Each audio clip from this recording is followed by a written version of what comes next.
This is the first time that Kim Jong-un has participated in what you might call a multilateral meeting of like-minded authoritarian regimes.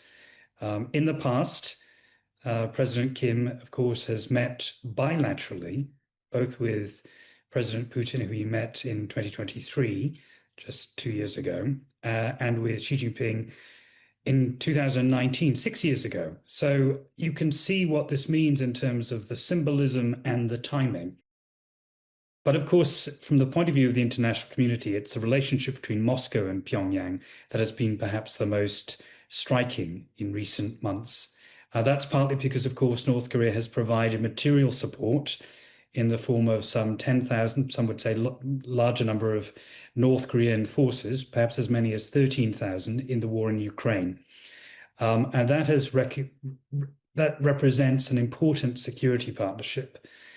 But by stepping into this wider context and meeting with Xi and Putin, Kim is signaling, I think, in a very demonstrable way that he has a global presence and he's part of this stronger axis of authoritarian regimes.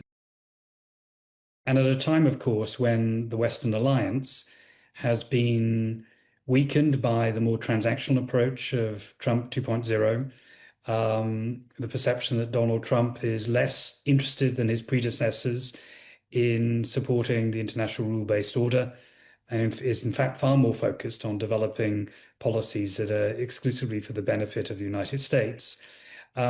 It's almost impossible to see how the Chinese couldn't have resisted this opportunity to step into that space and occupy it very decisively. So I think symbolism is really important. And in fact, it's probably more important than the material, tangible outcomes that come out of this meeting. Kim is very aware of the pivotal role that it plays, given where it's situated geographically. And he is emboldened by the strengthened military power he has acquired as a result of the partnership with Russia. Xi will want to feel that he's bringing Kim back into the fold, but the devil will be in the details in terms of his ability to ensure that Kim is not a disruptive force. One thing that matters, of course, to Xi is offsetting efforts by the United States and its key Northeast Asian partners, Japan and South Korea, to maintain and expand their military presence in that part of the world. Because, of course, it's not just peninsular affairs, it's also the question of China's interests in the East and South China Seas, and of course, the perennial question of Taiwan. The situation is still fluid. Donald Trump talked in his White House meeting with President Lee about the possibility of a meeting with Xi. He wants to try and demonstrate that he too matters in terms of setting the diplomatic agenda. So there's a little bit of rivalry, I think, here between these two prominent leaders, the Chinese and the American leaders, to demonstrate their relevance. But there's no doubt that the symbolic and practical impact of this important meeting will be very, very, very beneficial to President Xi. The question which I suppose we all have to ask is how much substantive impact are all these individual and collective efforts by European and Asian leaders having in binding the United States into agreements that will try and moderate the disruptive tendencies of the MAGA agenda and Donald Trump himself?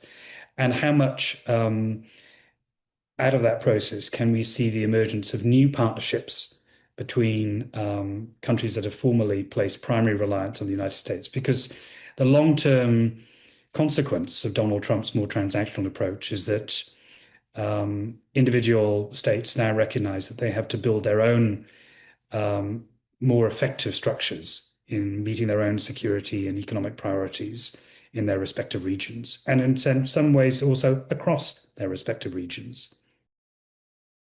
Authoritarian regimes are confident and emboldened, and there are consequences arising from the decision of states such as the United States to depart from those traditional norms of transparent, democratic accountability. And it has to be said, I think bluntly, that the Trump administration, through its own actions at home, as well as abroad, but particularly at home, has demonstrated that that long-standing commitment by the United States to liberal democratic values is seriously imperiled. We've seen that already with statements from Secretary of State Mark Rubio questioning America's commitment to promoting democracy globally. And that's one very powerful reason for why China, Russia, and North Korea feel not just emboldened, but genuinely confident that the trajectory for the future lies with them.